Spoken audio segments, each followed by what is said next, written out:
Assalamualaikum warahmatullahi wabarakatuh. Selamat datang kembali di channel Nara Story dan tentunya masih bersama saya Mas Nara di sini.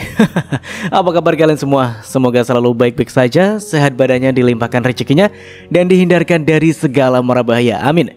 Di kesempatan kali ini saya akan menceritakan sebuah cerita drama rumah tangga dengan judul Suami Kejam, melanjutkan dari part sebelumnya. Oke, sebelum ke ceritanya, seperti biasa ya, bagi kalian yang belum join di grup WhatsApp Mas Nara, silahkan bisa join dulu lah. Oke, dan bagi kalian yang belum subscribe channel Nara Story, silahkan bisa subscribe dulu dan aktifkan lonceng notifikasinya agar kalian tidak ketinggalan cerita menarik dari channel Nara Story. Dan jangan lupa juga untuk share and like tentunya agar Mas Nara lebih semangat lagi untuk menghibur kalian. Oke, kalau sudah, terima kasih and so just try keep up with me. And oke, kita kembali lagi ke sudut pandang Anto. Mas, mau kemana? Jangan keluar, pakai sarungnya dulu, dilihat tetangga nanti, tegur Marni saat aku mau beranjak keluar. Gara-gara kamu juga aku pusing. Mau keluar sajalah cari angin, jawabku hendak membuka pintu. Pakai sarungnya dulu, itu loh punyamu kelihatan mas, nanti kamu disangka orang gila, tegur Marni. Biar sajalah, memang aku sudah gila kok.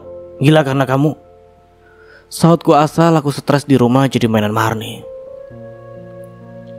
Jangan begitulah Mas Anto, sudah tua sadar diri lah, masa polosan gitu.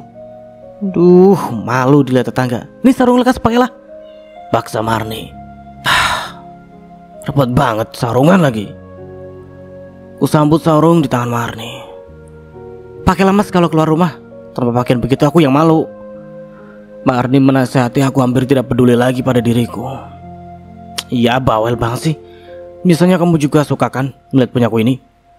Tanyaku sambil mengangkat senjataku dan menggoyangkan lato-lato sebelum memakai sarung. Gak perlu ditanya, ya aku memang suka. Tapi kamu jangan begitu kalau ada tamu, asalkan hanya di rumah. Ingat, hanya di dalam rumah. Itu sarungnya benerin, jangan sampai melorot. Marni mengingatkan lagi. Ya udah nih pakai sarung lagi. Aku pengen jadi gila sekalian biar dikasih makan gratis, sautku kesal. Apa mas? Kamu ngomong apa barusan? Tanya Marni. Enggak, aku cuma bercanda kok, gitu aja melotot, sahutku. Jangan sembarangan ngomong kamu mas, kalau beneran gila, kupasung kamu, Marni mengancamku. Mana ada kamu ini gak bisa diajak bercanda, sautku kemudian berjalan ke depan. Kubuka pintu, ternyata ada sosok hantu. Ada hantu Marni, itu di depan ada hantu. Aku kembali ke kamar, Marni memandangku aneh. Mana ada hantu, seumur hidup aku gak pernah ketemu hantu, apalagi di lingkungan pada di sini, saut Marni kemudian keluar. Mbak Poni, ada apa malam-malam kemari? Marni menghampiri sesosok bertopeng putih itu, ternyata Mbak Poni. Aku tadi belum sempat ucapin salam loh. Suamimu keburu buka pintu dan pergi ke dalam. Masa aku maskeran begini diteriakin hantu? Mbak Poni merengut tapi kemudian tertawa. Suamimu lucu Mar, tadi sarungnya melorot pas lari. Mbak Poni menertawaiku. Kamu lihat apa tadi mbak? Tanya Marni. Ya gak sempat, dia keburu balik badan jadi penasaran. Penasaran apa? Tanya Marni. Enggak kok, aku mau minta itu. Mbak Poni cengengesan. Minta apa sih mbak? Perlunya apa? Marni terlihat kesal, aku pun ikutan kesal. Mau minta pembalut Mar, aku lupa beli, kebetulan lagi dapat, kata Mbak Poni pelan. Oh, pembalut. Tunggu sebentar ya mbak. Mas, itu sarungnya benerin, nanti melorot lagi, kupecahin lato-latomu. Marni beralih menatapku malah marah-marah. Marni masuk dalam kamar, Mbak Poni mengobrol singkat kepadaku. Kamu yang sabar ya Anto, Marni itu baik, asalkan kamu jangan membuatnya marah aja, nasihat Mbak Poni pelan. Sebenarnya aku tersiksa loh mbak sama dia. Bayangkan tiap hari aku dibuat mainan, curhatku. Mainan apa mas? Kamu ngomongin apa? Marni kembali. Gawat sekali sih. Tadi Anto bilang mau beli mainan katanya. Mbak Poni yang menyahut. Iya mau beli mainan, sautku membetulkan kata Mbak Poni. Mau beli mainan kok sama Mbak Poni? Nanti besok bisa sama aku. Kamu pilih saja mainan apa yang mau dibeli. Nih mbak, pembalutnya bawa saja. Marni menyerahkan pembalut dalam kemasan plastik. Terima kasih ya Marni. Maaf sudah mengganggu waktunya. Permisi. Dibalasnya dengan anggukan kami. Tuh kan, untung kamu pakai sarung. Kalau polosan tadi malu banget aku. Punya kamu dilihat Mbak Pon. Marni menasihati aku. Ya udah, aku keluar sebentar ya. Mau ngerokok sambil cari angin, ucapku. Jangan lama-lama. Awas kamu jangan macam-macam di luar. Marni memperingatkan. Aku harus menekan egoku lagi. Bosan rasanya dijadikan mainan semaunya oleh Marni. Salahku juga terlalu nurut sama Marni. Dia malah semaunya menyeretku dalam permainannya. Merokok sambil duduk di teras begini rasanya adem, sejenak melupakan beban di pundakku. Ku renungi hidup bersama Marni selama 6 bulan ini sungguh membuatku lelah. Marni berbeda dengan Sinta yang penurut dan pemalu. Selama 6 bulan ini badanku makin kurus saja. Otot-otot badanku mulai berkurang. Padahal aku lumayan banyak makan. Sementara Marni tambah gemuk saja. Meski makannya lebih sedikit dariku. Marni juga tidak cantik lagi, wajahnya tambah tembem. Marni makin kuat sementara aku kalah tenaga. Ini pasti gara-gara Marni yang memaksaku memenuhi keinginannya setiap hari. Bahkan di saat tertentu dia meminta 2 kali sehari. Aku dipaksa makan banyak dan aneka jamu untuk menambah kekuatan. Tetap saja aku capek. Lelah lahir batin.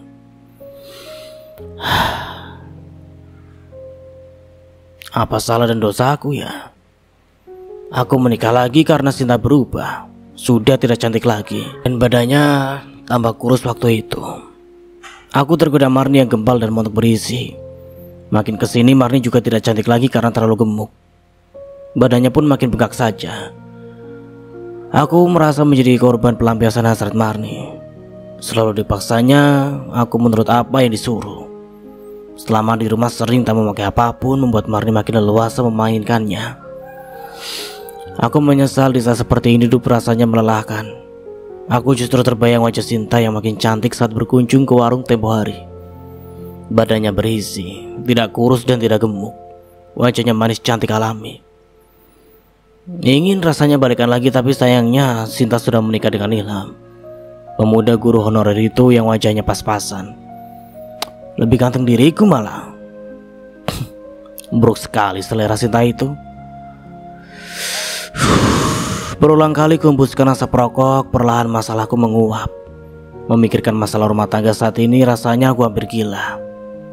Marni benar-benar menguras tenagaku. Sinta, aku merindukanmu. Seandainya waktu dapat berputar, tak akan kusia-siakan dirimu.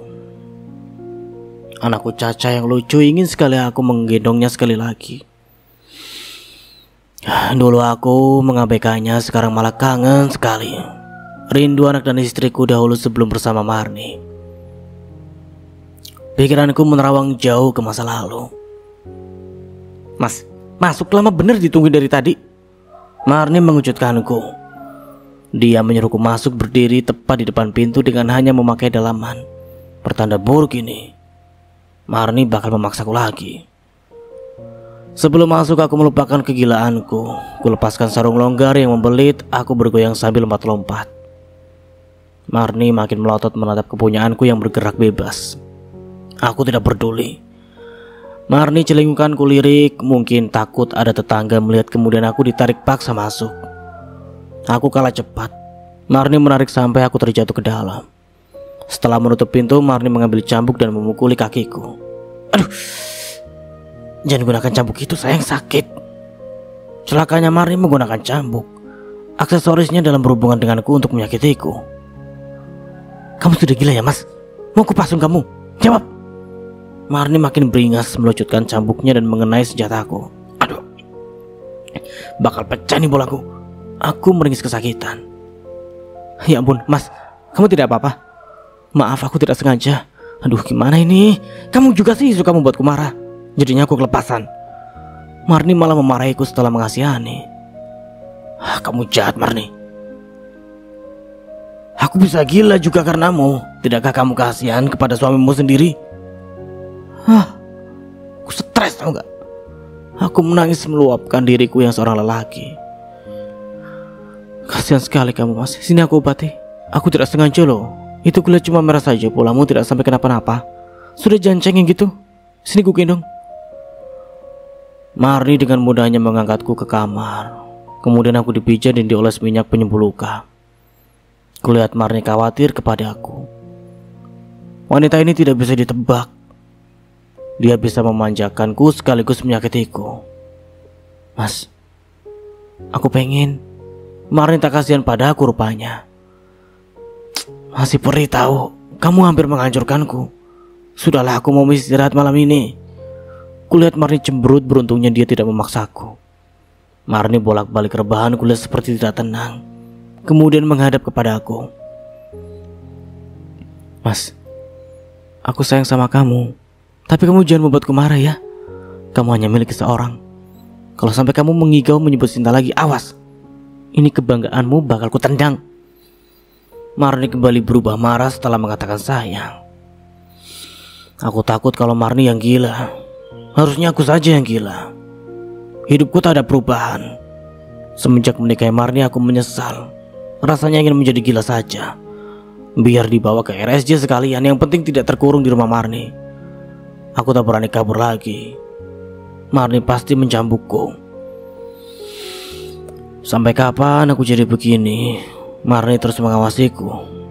Lebih baik aku tidur beneran sajalah. Wanita gila ini membuatku galau. Awas kamu Marni.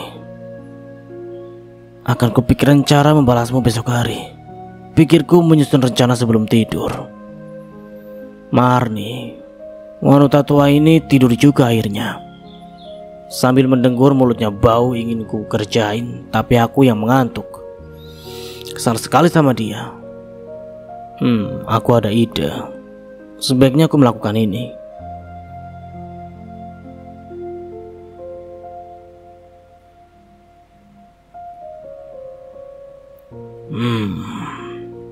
Dia harus membayar mahal atas perlakuannya pada aku. Marni yang kecantikannya sudah luntur ini membuatku muak. Ya salahku juga sih memilih wanita tua ini menjadi istriku. Aku mengantuk sekali, beruntung bola-bolaku sudah tidak sakit, cuma sedikit nyeri. Sudah tua, jahat lagi. Akan ku ambil hartamu Marni. Pas azan subuh aku dibangunkan Marni, rasanya malas sekali untuk bangun. Marni terus mencubiti badanku. Mas bangun, awas kalau nggak mau bangun, ku cambuk badan kurusmu ini. Ancam Marni. Jangan kasar lah ya sama suami, aku lagi sakit ini, gak enak badan banget badanku. Ucapku sambil meringkuk memeluk guling. Alah alasan, kamu itu baik-baik saja. Badanmu gak panas ini?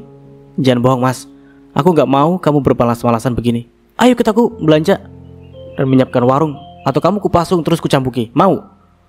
Ancam Marni lagi. Mau tidak mau aku mengalah. Rencanaku untuk beristirahat sambil mencari barang berharga Marni di rumahnya ini terpaksa gagal.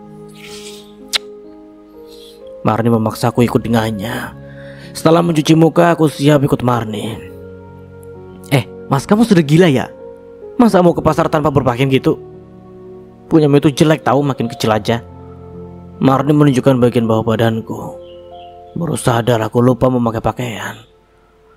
Aku lupa gara-gara kamu aku jadi pikun. Sautku Marni malah melotot. Kalau kamu pikun ya pikun saja, jangan nyalain aku. Makanya kamu sering-sering berdoa biar gak cepat lali. Sama diri sendiri saja lupa. Marni malah menceramahiku. Ya nanti aku berdoa. Itu saja kamu marah. Bukannya menyenangkan suami, kamu sendiri juga sering memukulku. Keluhku. Ya karena kamu salah membuatku marah, memancing emosiku. Coba kamu itu rajin, gak disuruh-suruh dulu, gak malas. Kamu juga gak romantis lagi.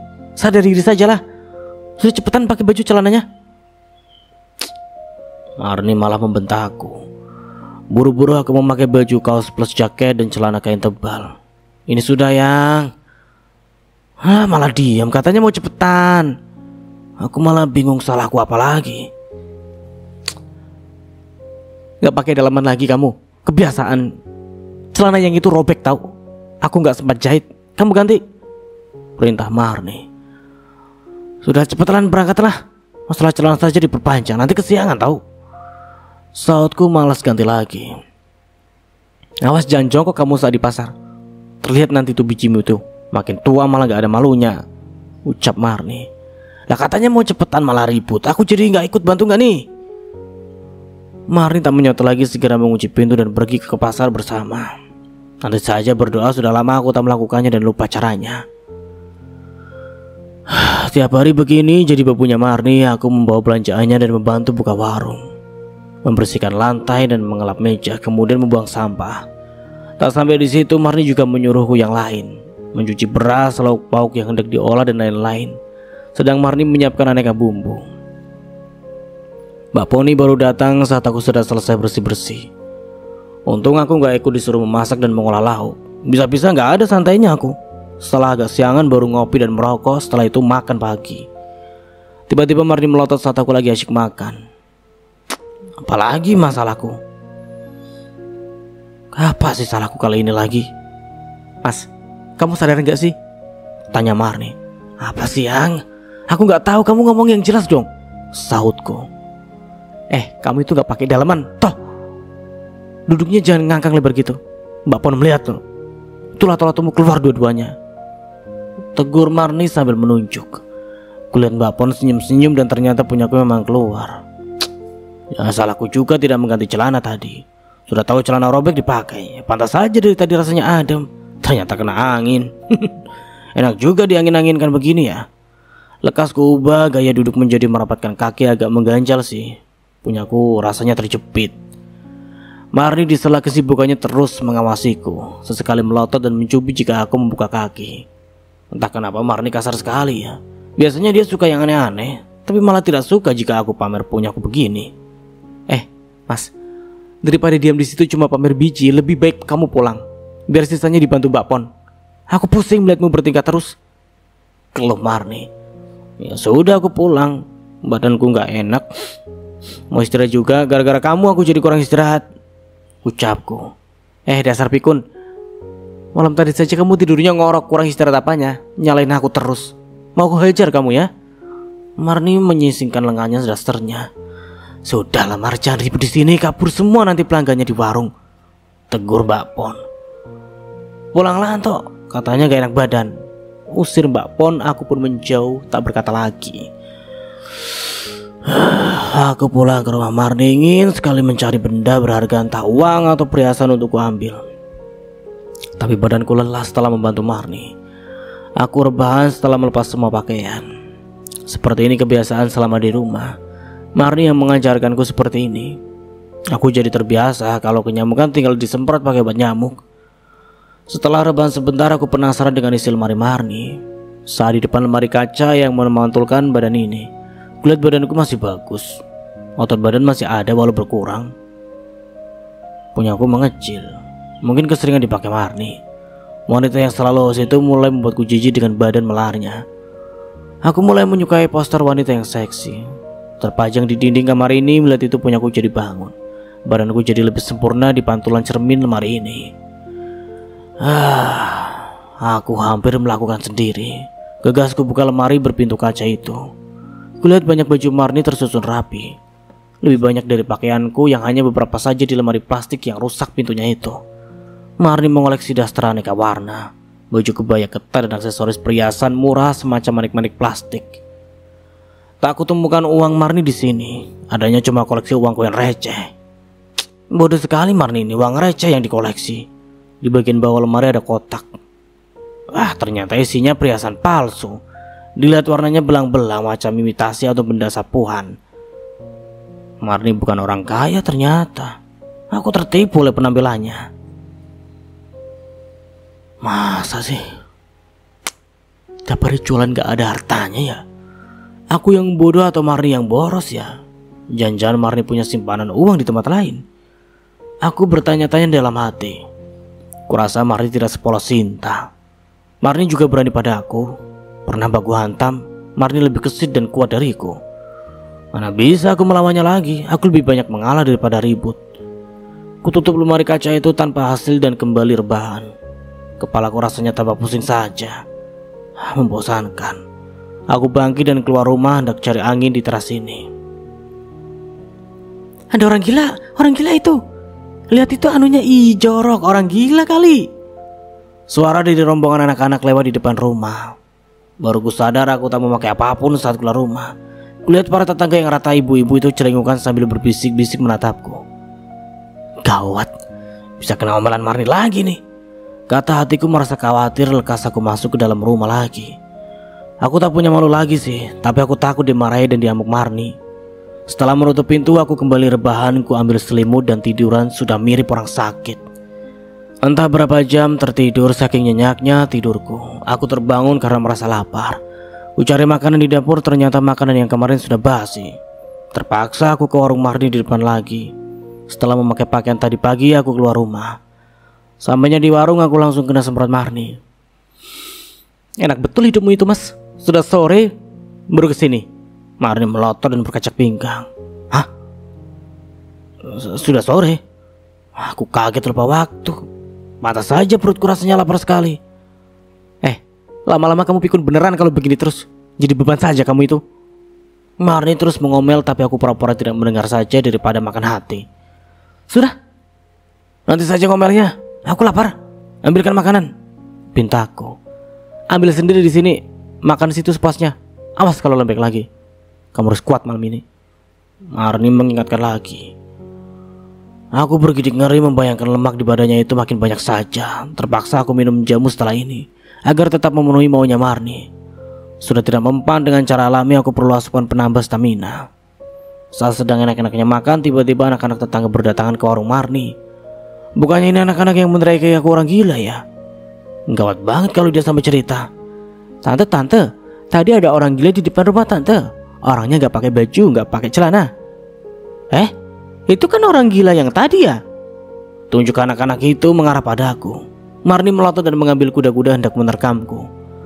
Aku melambaikan tangan menyengkal, bukan aku orangnya. Marni makin mendekat dan menarik kerah bajuku. Tapi dia kembali menoleh ke arah anak-anak itu. Aku tidak tahu apa yang akan dilakukan Marni. Ingin aku pergi tapi belum selesai makan. Orang-orang yang sedang makan di warung ini pun menatapku dengan pandangan jijik. Ini ulah anak-anak tetangga itu. Ingin ku beri mereka pelajaran. Marni terus menatapku, awas. Aku takut akan hukuman apa yang akan diberikan oleh Marni. Ingin segera pergi tapi belum selesai makan.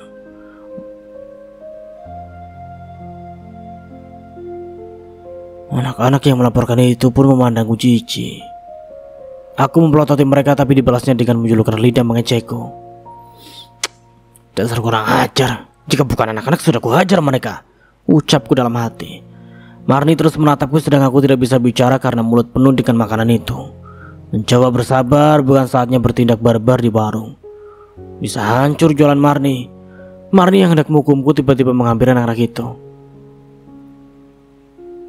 Anak-anak, kemari, sini tante beritahu ya. Om ini lagi kumat.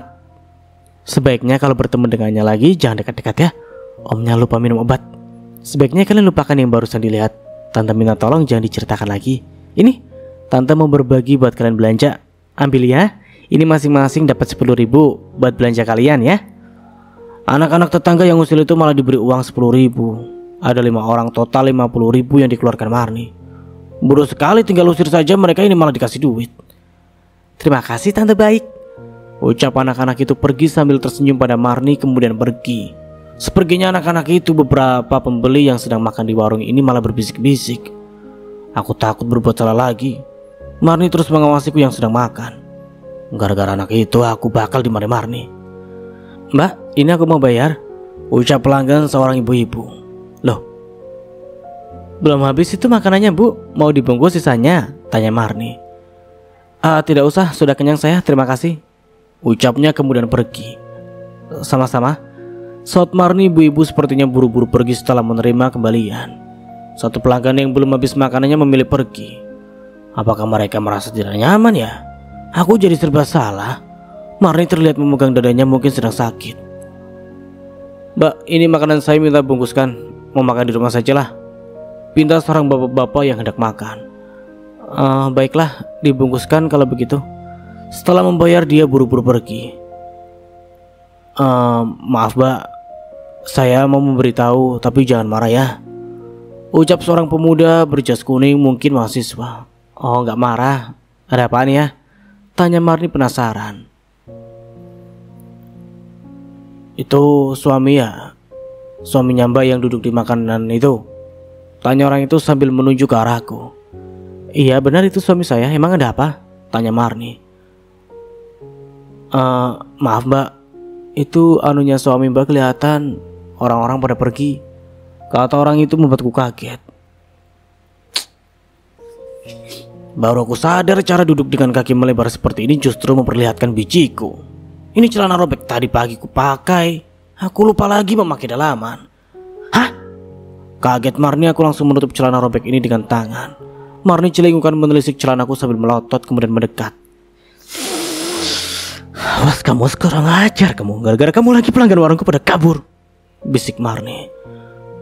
Maaf ya Mbak, saya jadi gak enak sudah menyampaikan. Mbak marah ya? Makin kesal saja aku mendengarnya. Dia merasa bersalah sudah menyampaikan. Harusnya tidak usah disampaikan lah. Membuatku dalam masalah saja. Ingin sekali membuat perhitungan dengannya. Tidak. Terima kasih Mas. Maklum suami saya ini sedang gini. Marni memberi kode dengan tangan miring di dahi. Istri kurang ajar, suami sendiri dianggap gila. Iya saya paham. Maaf, saya mau minta bungkus saja, ini nggak habis dimakan. Sayang kalau dibuang. Pinta orang itu dasar pemuda sialan. Ingin sekali aku mengajarnya. Boleh, bisa dibungkuskan. Terima kasih ya Mas. Mohon maaf atas ketidaknyamanannya.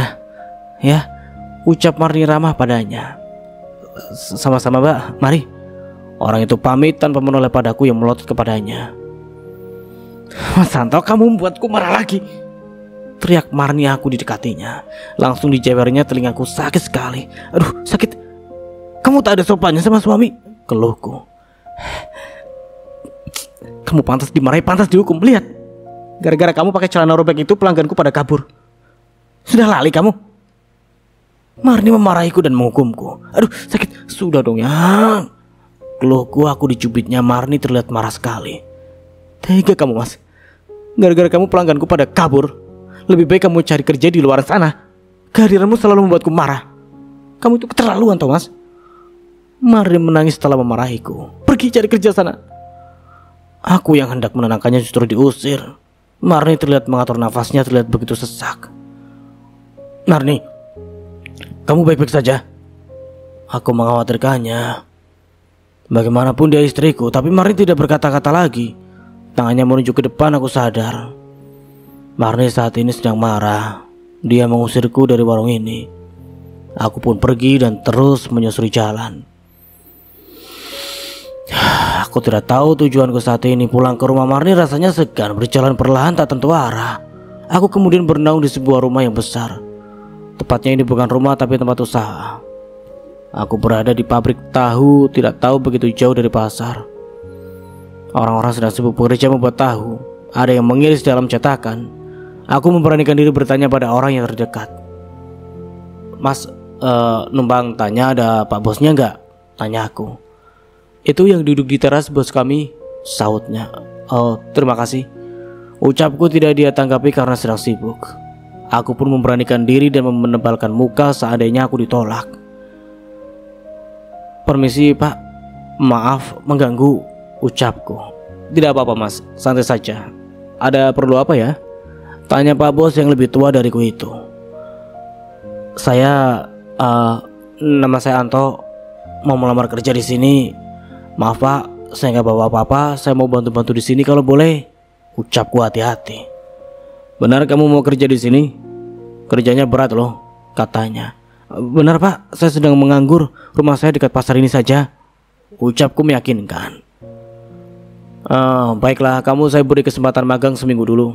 Upahmu 50.000 sementara per hari. Kalau kamu rajin nanti bisa jadi karyawan di sini, kata Pak Bos tahu membuatku berbinar bahagia. Terima kasih Pak Bos, ucapku terharu. Panggil saya Pak Joko saja, jangan panggil bos. Oh ya, mulai besok pagi kamu kesini. Sekarang sudah sore, kamu pulanglah. Nanti besok jam 8 sudah kesini ya. Bawa celana pendek dan baju kaos ganti, katanya. Baik Pak Joko, terima kasih, saya permisi. Aku pun pulang ke rumah Marni dengan semangat. Dalam perjalanan pulang aku tak hentinya bersyukur. Marni pasti senang aku dapat kerja. Semoga saja istri gemuk itu tidak marah lagi padaku. Sesampainya di rumah Marni belum pulang dari warung. Aku pun mandi terlebih dahulu. Badan ini rasanya gatal dan bau. Setelah mandi aku pakai sarung dan sudah wangi. Sambil menunggu Marni aku beres-beres rumah yang banyak sampah plastik di mana-mana. Setelah beres aku membuang sampah keluar, Marni baru pulang dibantu Mbak Pon. Kulihat lumayan banyak bawaannya. Mbak Pon berbisik pada aku. Tenangkan Marni, dia sedang sedih. Aku hanya mengangguk. Mbak Pon pulang setelahnya. Setelah aku membantu Marni berkemas di dapur. Yang, kamu pasti capek ya? Mau Mas pijitin? Tawarku. Marni tak menyahut. Yang, Mas punya kabar gembira untukmu, ucapku. Marni menatapku tak bersuara. Aku sudah dapat kerja Yang. Mulai besok aku ikut kerja di gudang tahu. Walaupun dikasih kesempatan magang dulu seminggu, ucapku. Marni cuma menunduk. Yang, masih marah ya? Tanya aku. Pikir sendiri, sahutnya. Kupikir Marni akan senang jika aku dapat kerjaan. Taunya dia masih marah pada aku. Apalagi kesalahanku kali ini. Dasar perempuan aneh sekali, mintanya dimengerti tapi gak menjelaskan apa maunya. Gimana sih?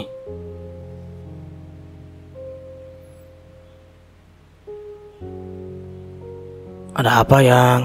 Kamu marah karena apa? Aku masih bersabar menanyakan.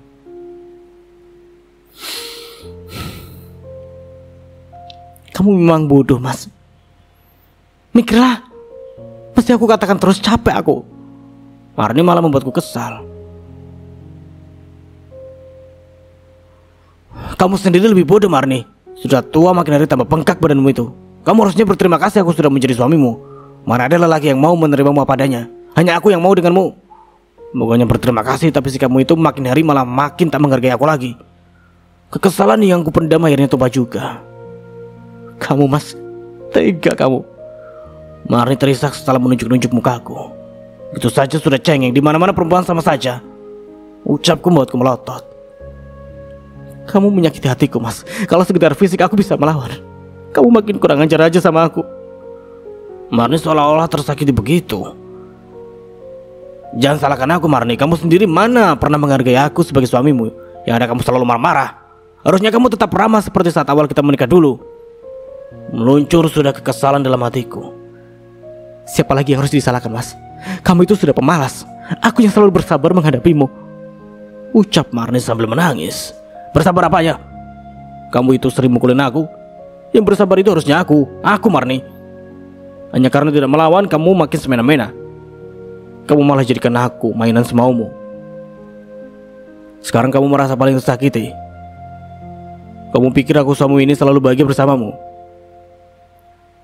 Yang ada malah kamu sering menyakitiku. Sadar gak kamu itu? Balasku dengan suara yang lebih nyaring. Mas, kamu tega menghina tua dan bengkak. Kamu sadar gak sudah menyakiti hatiku? Marni makin keras menangis. Kamu sendiri menanggapi sangat kasar. Aku sudah capek-capek cari kerja, bukan disemangati malah dihina bodoh, sautku. Kamu itu gak peka Mas. Hari ini kamu membuatku kesal dan marah. Dari mulai celana robek, kamu keluar rumah tanpa baju, dan barusan kamu di teras itu cuma pakai sarungan yang molor lagi. Aku kesal kamu itu gak peka Mas. Tapi kamu mintanya dimengerti, mintanya dilayani. Kamu bekerja itu aku senang. Tapi saat ini hatiku sedang tidak baik-baik. Mestinya kamu paham, bukannya semua kamu begitu Mas. Bukan semuanya kamu begitu. Marni makin panjang lagi menceramaiku. Terserah kamu saja lah, aku mencapai. Aku mandi dulu. Panas kepalaku mendengar ceramahmu itu. Lebih baik aku mandi mendinginkan kepalaku. Marni masih berdiri mematung menatapku. Salah sendiri jadi keributan. Aku tidak mau diam saja dihina terus. Setelah balikku hina, dia malah cengeng. Perempuan di mana-mana sama saja mudah cengeng. Setelah mandi agak lama, kepala ini terasa dingin membuat emosiku turun. Kulihat Marni duduk merenung, sepertinya sedang kelelahan. Kamu mandi dulu sana, biar segar kepala jadi dingin. Suruhku. Marni pun berlalu mandi tak menyahut. Aneh sekali, biasanya dia yang cerewet, kali ini malah banyak diam. Saat Marni sedang mandi, aku membantu membuka barang bawaan Marni. Sisa makanan di warung yang dibawa pulang ada nasi dan lauk. Ternyata bungkusan besar ini isinya nasi, dan beberapa bungkusan kecil ini aneka lauk yang juga dibawa pulang. Ada beberapa sayur oseng juga, kalau sayur kuah mungkin dibuang karena tidak termakan di rumah. Rupanya ini penyebab Marni tampak murung dan pendiam. Jualan Marni banyak yang tersisa. Biasanya nasi yang dibawa sedikit, tapi kali ini banyak sekali. Ku bikin nasi goreng sajalah sebagian. Mungkin Marni suka nasi buatanku. Meski jarang memasak karena malas, aku dulu sempat jadi koki di warung makan remaja. Aku sengaja tidak membantu Marni memasak karena malas saja. Mungkin Marni akan menuntut lebih kalau tahu aku serba bisa. Karena ini nasi kebanyakan sayang kalau basi, jadi mau ku buat nasi goreng pedas. Kebetulan ada ayam rica-rica. Sambalnya bisa digunakan untuk bumbu nasi goreng. Tinggal menambahkan bawang, garam, dan penyedap. Sekitar 10 menit lebih akhirnya nasi goreng bumbu rica-ricanya jadi. Dengan tambahan ayam suwir tampak menggugah selera. Tak lama kemudian Marni keluar dari kamar mandi. Tampak bengong melihatku menyajikan makanan. Makanan malam sudah siap, Yang. Kamu pakai baju dulu, kita makan malam sama-sama. Marni kemudian berlalu dengan sedikit tersenyum. Kutunggu beberapa saat, Marni kembali dengan daster cerahnya. Kami makan malam dalam diam. Jujur aku merasa bersalah sudah membuat Marni menangis tadi. Semoga saja dia memaafkanku. Enak, Yang. Nasi goreng spesial buatan Mas ini. Bumbunya dari sambal ayam rica-rica, ucapku. Enak, Mas. Kamu bisa juga mengolah nasi goreng. Tapi aku takut tambah gemuk. Marni hanya sebentar tersenyum kemudian berubah lagi ekspresinya. Tidak apa-apa kalau kamu suka, nambah aja makannya. Masih banyak nasi gorengnya, sahutku. Nanti badanku tambah bengkak makin jelek kayaknya, Mas. Dan kamu kayaknya nanti sepertinya tidak suka. Marni masih mengingat yang tadi. Sudahlah, jangan dipikirkan. Kamu tetap istri Mas yang paling cantik. Hiburku. Marni kemudian tersenyum dan mau menambah makannya. Kalau besok jualannya gak bisa lagi, masaknya dikurangi saja, usulku. Jangan, Mas. Porsi masaknya tiap hari memang begitu. Kebetulan saja hari ini lebih sepi dari biasanya, sot Marni. Ya sudah, nanti Mas bantu belanja saja. Besok sudah masuk kerja di gudang tahu, usulku. Terserah Mas saja, kalau nggak sempat bantuin, aku bisa belanja sendiri kok, saut Marni. Ya semoga saja sempat, nanti lebih cepat ke pasarnya, usulku. Marni cuma dia meneruskan makannya. Kalau bantu belanja silakan Mas, tapi pas di warung nggak usah lagi lah.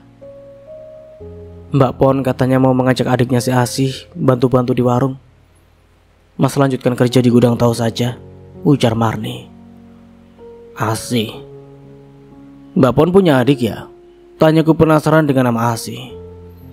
Iya, katanya Mbak Pon baru pindahan dari kota sebelah. Katanya sih karena pisah sama suaminya, padahal belum lama nikah dan belum punya anak. Aku gak tahu pisahnya karena apa. Mbak Pon gak cerita. Si Asih cuma lagi nyari kerja jadi ikut Mbak Pon di sini. Ya aku ajak bantu-bantu di warung sajalah, saut Marni. Baiklah, terserah Yang, terserah gimana baiknya saja, sautku. Kami meneruskan makan tak banyak obrolan setelahnya. Aku mau tidur, capek sekali hari ini, ucap Marni setelah makan. Kami ke kamar. Ya, tidurlah, sautku. Mungkin Marni sedang lelah pikirannya saat ini. Aku pun capek juga sebenarnya. Tapi ada hasrat yang belum tersalurkan. Lebih baik cepat beristirahat, besok aku harus bangun lebih cepat. Karena tidur nyenyak, badan terasa nyaman meski tidur udah lama. Sebelum subuh sudah bangun dan bersiap membantu belanja ke pasar. Mas, mau makan dulu nggak? Nasi goreng kemarin masih ada, tawar Marni. Mas belum lapar Yang, makan saja duluan, sautku. Aku juga belum lapar Mas, kita bawa aja ya, nanti dipanasin di warung, usul Marni. Aku mengiyakan saja. Setelah berbelanja keliling di pasar, membeli yang diperlukan, kemudian kami menuju warung untuk bersiap. Sesampainya di warung sepagi itu sudah ada Mbak Pon dan seorang wanita cantik. Mereka membantu bersih-bersih di warung. Ku tatap wanita cantik itu, mungkin dia yang bernama Asih. Badannya langsing, dan dadanya besar tak seperti Mbak Pon yang pakai kerudung instan itu. Asih justru dengan rambut panjang yang dikepangnya terlihat cantik. Baju kaos yang dikenakannya nampak ketat. Tiba-tiba aku terpana dan hasratku bangkit hanya memandanginya. Dan sampai di sini dulu ceritanya. Nantikan kelanjutan ceritanya di part berikutnya. Dari saya mohon maaf bila ada salah kata atau dalam penyampaian cerita. Akhir kata, wassalamualaikum warahmatullahi wabarakatuh. Sampai jumpa di video selanjutnya and see you. Ciao.